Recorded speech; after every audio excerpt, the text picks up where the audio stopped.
May nakikitang irregularidad ang ilang legal experts sa ginawang pagdinig ng Blue Ribbon Committee ng Cayetano Block ng Senado.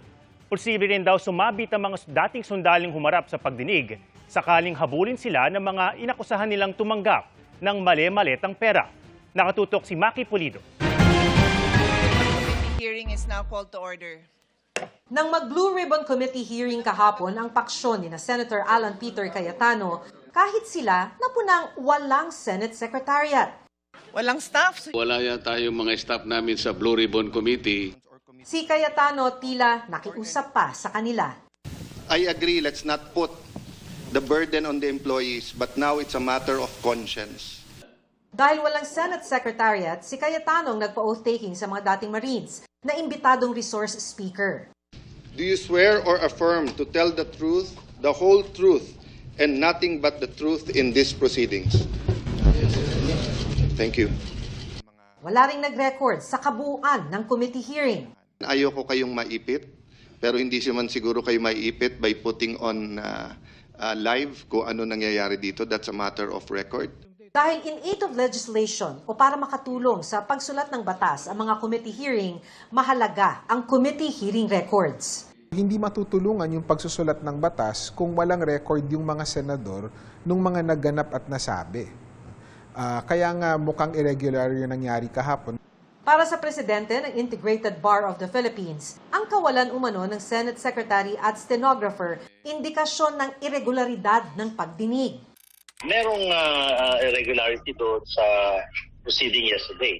Kasi nga po, if you notice, di ba, wala nga, based on the write-ups that I read, no? Wala nga pong stenographer. And there was also no Senate Secretary. Kasi nga, wala nga authority. Kumbaga, yung proceeding, it is as if it did not happen or it did not take place.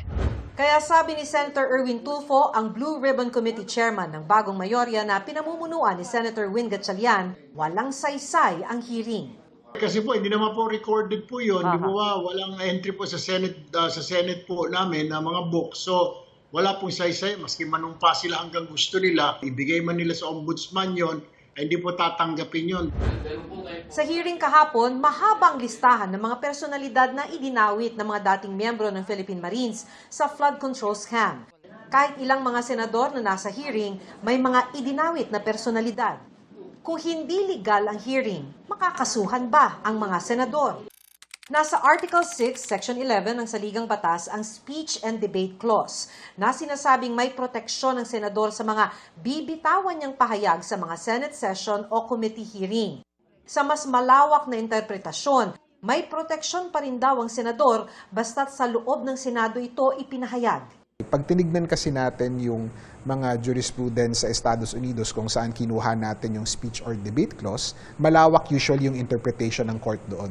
So kahit speech siya sa labas ng session, as long as nasa premises siya ng Senado, and therefore mukhang may legislative link or legislative nexus, then usually hindi yun pwede parusahan sa labas. Ang sinasabi rin daw ng Saligang Batas, Senado ang magbibigay ng parusa sa mga maling pahayag ng isang senador. Binabawal niya yung pagparusa ng isang senador sa labas ng Senado. Pero within the chamber mismo, no, and among each other, pwede kang parusahan sa mga pinagagawa mo sa loob ng Senado. So the example sa House is si Kiko Barzaga. Ang mga resource speaker tulad ng mga dating Marines, legal man o hindi ang committee hearing, may immunity lamang o hindi makakasuhan sa mga binitawang pahayag kung isa ilalim sa witness protection. Balak na nga ni Senator Erwin Tulfo na kasuhan ang mga dating Marines at ibang personalidad. Yung batas natin, nire-regulate niya kung paano yung pagbibigay ng immunity sa isang witness ng isang inquiry sa Senado. At mukhang batay sa nangyari kahapon, hindi nasundan yung requirements na iyon. So, may exposure certainly, gaya ng libel o iba pang defamatory action. Sinisikap pa ng GMA News na makuha ang panig ng Cayetano Block ukol dito. Maki Pulido, nakatutok, 24 oras.